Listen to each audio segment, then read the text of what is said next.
My name is Bill Blauvelt. I'm the third generation of the Blauvelt family to live in Nuckolls County, to be born in Nuckolls County.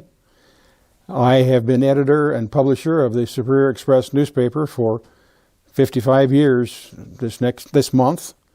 And over those years of reading the old issues and so forth, I've accumulated some history about the founding of Superior that I'd like to share with you today. So this is the year 2025. The city of Superior is celebrating the 150th anniversary of its founding in 1875. The town was founded and promoted by William Loudon. Mr. Loudon got his first glimpse of the vicinity in the evening of May 19th, 1871. I am fortunate to have corresponded a number of times with his daughter before her death. Mr. Loudon had left Illinois in April of 1871, bringing his possessions to Nebraska by team and wagon. He crossed Iowa's southern tier of counties and entered Nebraska at Plattsmouth. He pushed westward through Lincoln to the Big Blue River crossing just north of Crete. There he camped for a few days and made his acquaintance of several families who were headed to their homesteads in Jewell County, Kansas. He joined this party of future Jewell County residents and proceeded to the homestead of S.E. Wilson in the Valley View community.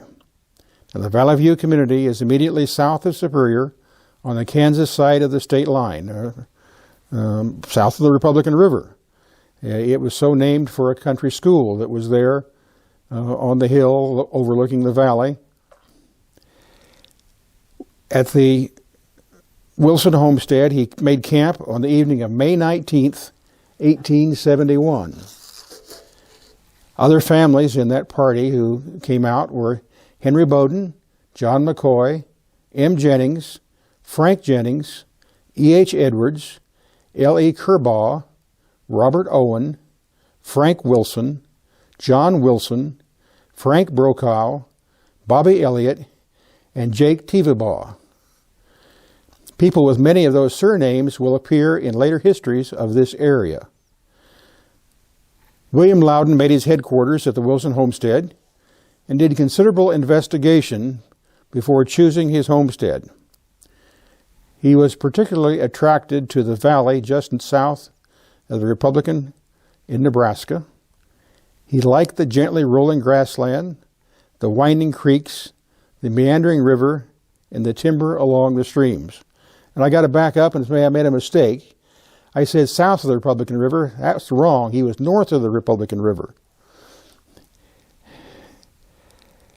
While selecting a site for his home, he unknowingly laid the foundation for the city of Superior. He returned to Illinois in July of 1871. He went as far as Nebraska City with Thomas Owen.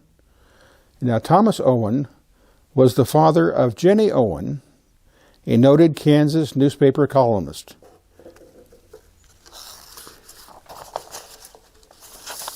Got to shuffle my notes here along. Jenny Owen, by the way, was the author of a book named Fodder, which the Superior Express has reprinted and we have for sale. He was also the father of Mrs. Ira Kleckner. A descendant of Mrs. Kleckner lives on a farm in the Valley View community to this day. Mr. Owen was going to Nebraska City for supplies. From Nebraska City, Mr. Loudon proceeded to Illinois by rail. On August 21st, 1871, Loudon and his friend Louis Crable had completed their preparations and set out for Nebraska. They were accompanied by two other young men who came along for the ride. They stopped in Beatrice and filed on their claims at the U.S. Government Land Office, then proceeded directly to their adjoining homesteads, which were located in southern Nuckolls County, at the point where the Republican River first crosses the Nebraska-Kansas line. They reached their destination on September 15th, 1871. They pitched their first camp on the banks of Lost Creek. Lost Creek still flows through Superior, Nebraska. That creek was so named by Mr. Loudon because it seemed to lose its way to the river.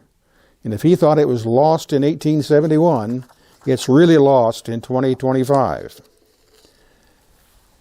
In 1871, the creek neared the river, then turned east and followed the river for perhaps about a mile before it finally entered the river.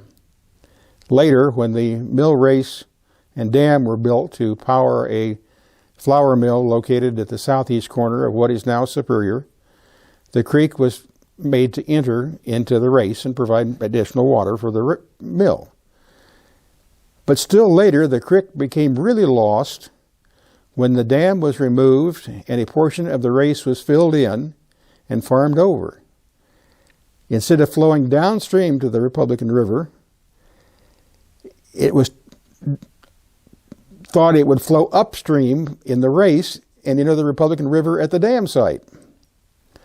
Well, flowing west upstream works when the river's low, but it does not work when the river is full.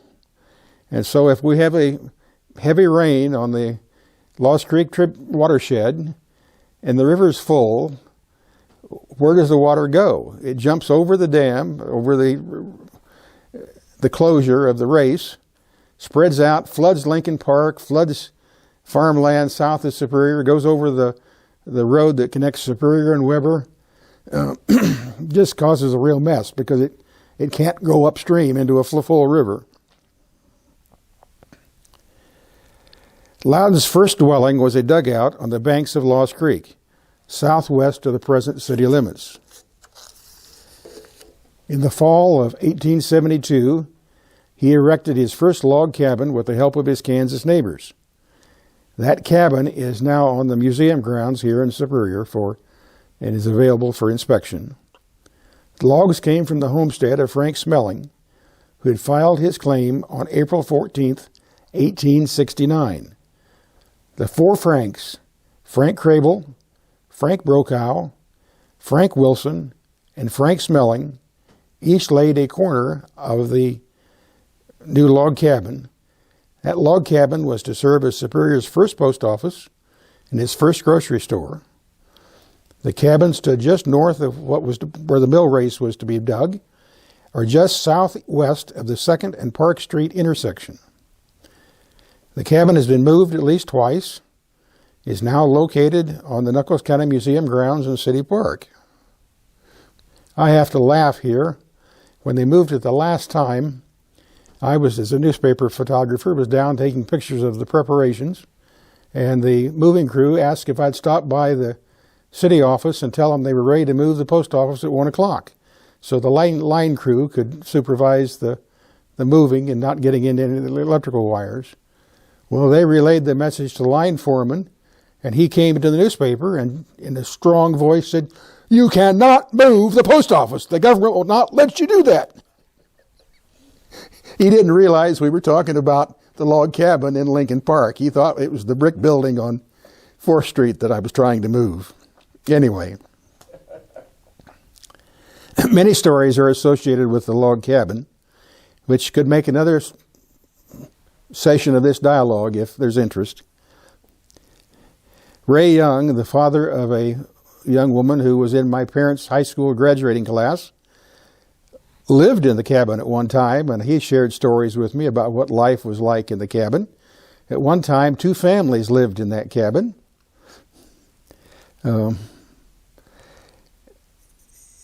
It was inhabited by the Lathams and the Smiths after 1875. In 1877, Mrs. Trumbull bought a relinquishment. Oh, I got my tongue twisted up. They bought a relinquishment, whatever that was, from William Loudon on the property where the cabin stood. I assume, I didn't check this out, but I assume the relinquishment, well, he somehow relinquished his homestead, transferred it to her. Her sons were born in the cabin, John in 1882 and George in 1884. The Trumbull guys later operated a dairy and milk delivery route in Superior, and my father sometimes ran the milk from their Model T to the customers' houses. and his pay for carrying the milk was a pint of fresh milk. The Trumbulls gave the cabin to Superior, and it was moved to Lincoln Park in June of 1930. A hobo village later developed on the Trumbull property, probably near where the cabin had been located. As a youngster waiting in the office of the Farmers Union Creameries for a ride to my home on Blauvelt's Hill with my mother when she got off of work, I would go stand in the corner and look out the office window, and I could see down where the hobo village was and watch the activities of the hobos from the safety of the creamery office. I enjoyed that very much, but I never felt safe to go down and meet with the hobos. I knew some of them, talked to them on the streets, but I didn't like to go into their domain. At the request of Mr. Loudon, the town of Superior was surveyed and laid out by William Watson on April 10th, 1875. It was situated on the southwest quarter of Section 26 in Township 1, North Range 7 West. This located it in the second tier of sections from the Kansas line. The original survey included 49 blocks.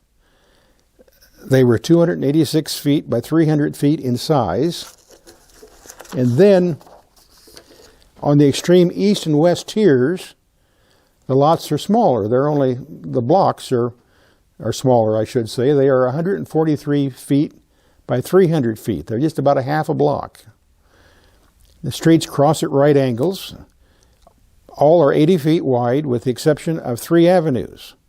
Central Avenue, which is 100 feet wide, Commercial and National Avenues. They were wider. We used to park in the center of Commercial Avenue, not Commercial Central. Commercial Avenue had plantings that had bushes and shrubs and so forth up the center of that street. In 1875, Loudon and Crable put up their first building within the present city limits. It was a frame building. It housed the post office and grocery store. That same year, they sold the building to Alex Hunter, who established the first general merchandise business in Superior. In 1888, Alex sold his store to the McIntyre brothers. They sold it in 1893 to Alex Hunter's sons, A.E. and Roy, and they operated the business as the Hunter Brothers store. Superior was incorporated on August 4th, 1879, with A.C. McCorkle as mayor, M.L. Fogel as the city clerk. The first board of trustees included Andy C. McCorkle, Martin L. Fogel, V.H. Kendall, E.N. Snodgrass, and Hans Olson Thronson Broadstone. It took an extra line probably to get his name on the list. Hans Broadstone was the father of the woman we now recognize as Lady Vesti. Transportation was to play a major part in the development of Superior. Because of a lack of both rail and water transportation, the town developed slowly. The population was only 150 in 1878, 3 years after its establishment. The nearest railroad station was at Edgar. All merchandise for the stores in Superior had to be hauled by wagon from Edgar to Superior. A stagecoach ran between Edgar and Superior, which carried passengers. Mail was brought to Superior in Pony Express fashion. It was brought by a horseback rider who brought it in. The lack of a bridge across the Republican River limited access from the south. The Fort Kearny Trail, which linked Forts Kearny and Riley, passed the east edge of Superior en route to the Oregon Trail in the Deweese area. Wagons traveling the Fort Kearny Trail crossed the river on a Carlisle shale outcropping between Hardy and Superior. I remember talking with a gentleman who rode in, a cowboy who rode in from the southwest into Superior in the early day, and there was no bridge. He had to ford the river to get into town. Well, Loudon recognized that his town was not going to prosper without an easy way across the river. And so he built a bridge with oak piling hauled from Elk Creek for that purpose. It was a Howe Truss Bridge and was completed a year or two before the founding of Superior. Flocks of turkey and herds of hogs were driven from Jewell County across the bridge through what was to become Superior on their way to market at Edgar. Loudon encouraged the Burlington Railroad to extend a line eastward from Amboy through Superior to join up with the A&N Railroad, which was building a line to Kansas City. It was a great time of celebration when the Burlington reached Superior in 1880. We're going to celebrate the 150th anniversary this year, but I bet it won't come close to the celebration that those residents did when they had railroad, they had a train. For many years, the line through Superior was the Burlington's main line connecting Kansas City and Denver. Although Superior was slow in getting the first railroad, the next four came in rapid succession, and all five were completed by 1890. With 5 railroads serving Superior, the community had the third largest rail yard in Nebraska. The railroads, combined with the Republican River, attracted a number of businesses. While not the first attempt to harness the Republican River to provide water power at Superior, the Guthrie brothers received the credit for being the first to do it successfully. Multiple dams were built on the west edge of Superior, just below where Highway 14 crosses the river now. But with the building of the dam, a race was dug to divert the river flow through the mill, which was put up at the southeast corner of Superior, a flour mill. And this flowing water provided power for both the flour mill and a hydroelectric generation facility. Power generated here was sold to several other nearby communities. And the railroads provided transportation for factories that came.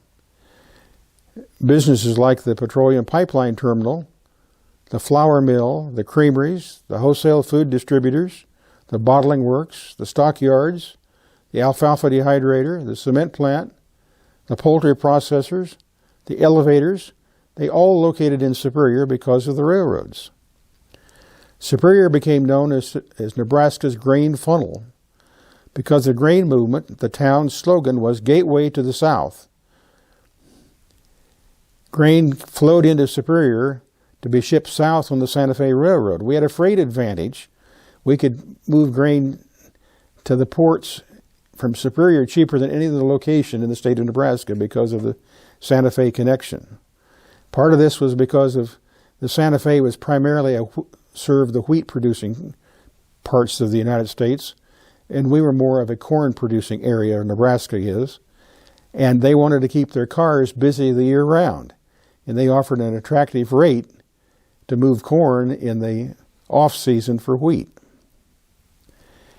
In the early 1980s, Superior became the second town in Nebraska to have a shuttle train loading grain elevator. Today, those are quite common. We have 2 in Superior, a third one in Nuckolls County, one in Cortland, nearby Kansas community. But when it was started 40 plus years ago, it was a revolutionary idea that you'd load an entire train at one elevator with grain. For 20 years or so, Superior was home to the world's largest mozzarella cheese manufacturing plant, and the first plant in the world to market shredded frozen cheese. The inventor of the process used to freeze the cheese was employed at the plant, and he now owns the building, which, sadly to say, is vacant. We would like to have it occupied. The plant also housed the home office of the largest cooperative creamery company in the United States. The Farmers Union Cooperative Creamery's motto was, "All we own, we owe to others." A Fortune 500 company, the Henningsen Produce Company, called Superior home for a time, and Superior is the birthplace of Victor Henningsen. In the 1960s, Superior was the only town in Nebraska to be the birthplace of a Fortune 500 company president. I don't know if that record still stands. It may have, somebody else may have also been born in Nebraska, but for a time at least, we had the only Fortune 500 company president's birthplace. Prior to 1880, the town of Superior was a wooden town. Caesar Scheer erected the Union Hotel in 1880, and he used brick made in Superior in its construction. It was the first hotel west of the Missouri River to have lavatories in each room. Though no longer used as a hotel, the building still stands at 2nd and Commercial Street. That's wrong. It's 2nd and Central Avenue. About moved it a block, and that would be pretty hard to do with a brick structure. The hotel had display rooms in the basement for the peddlers who came to Superior via the railroads to display their wares. And a horse provided the muscle to lift those trunks in and out of the basement at the southwest corner of the building. If you drive by, you can still see the remnants. I think the beam still protrudes from the roof where the block and tackle was hung, and the stairway into the basement that they lowered the trunks in and out. Superior developed rapidly after the railroads arrived. There were as many as 12 passenger trains a day through Superior, and that many or more freight trains. As I mentioned, Superior was the only town in Nebraska served by the Santa Fe system. And when the Burlington and Santa Fe systems merged, Superior was one of only 4 points where the two railroads connected. As a concession required by the federal government before allowing the merger to proceed, the new railroad had to grant the Union Pacific trackage rights to Superior. The 5 railroad lines, there was 2 Burlington lines here, Missouri Pacific, Northwestern, and Burlington, had interchange agreements which allowed the interchange of cars. In the early years, grain came to Superior by rail and was hauled by the Chicago and Northwestern to the Great Lakes region for export. The Champlin Refining Company shipped gasoline through its pipeline from Enid, Oklahoma to Superior for loading into tank cars that were to be taken by the Northwestern to the Chicago market. That line was drawn. I talked to the man who designed the terminal here in Superior, and he was present when he said they got out a map, drew a straight line from Enid to Superior, and sent crews out to start building a pipeline. It was the first pipeline in the nation to handle 2 types of refined products, and the Champlin Company was how do we want to say this? The Champlin Company had a large tank car fleet, and it was second only to the Standard Oil Company for having a privately owned tank car fleet. And I used to see those cars sitting in the yards here, long rows of tank cars being loaded with gasoline to go to the Chicago area. 2 switch engines were kept busy making up the trains in the Superior yards. The Ideal Cement Company, located just west of Superior, operated the shortest standard gauge interstate railroad in the nation. The Ideal line hauled limestone rock from a quarry in Jewell County, Kansas to the Superior plant. Both the railroads and the river were important to the plant. Water drawn from the river was used in the cement manufacturing process, and for many years all of the cement made here was shipped out by rail. A book has been written on the history of that short line railroad, and we have copies of that for sale at the newspaper office. One of the country's largest grain elevator companies, grain marketing companies, was now known as the Schooler Company, was founded in Superior.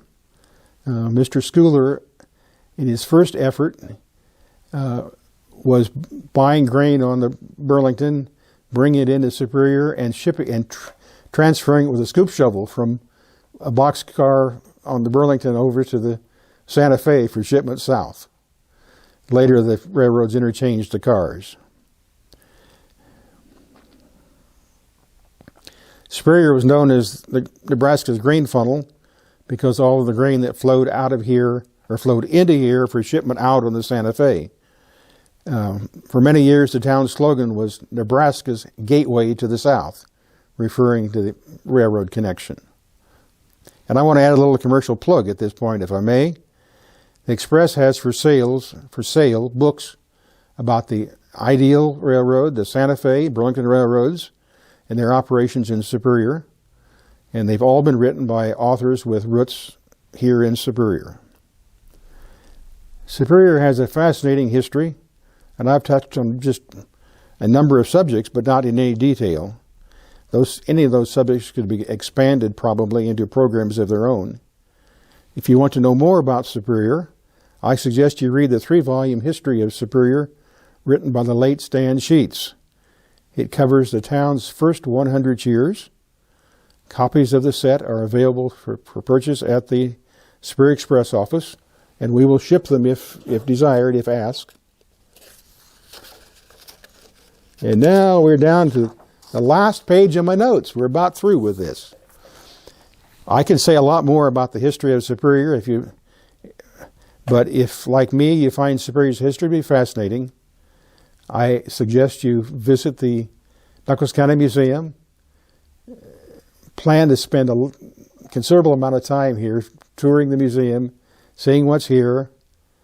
It's located in City Park, right off of Highway 14 in the center of town. And maybe you can buy the newspaper office and buy some of our books that we have about the history of the town. Thanks for listening.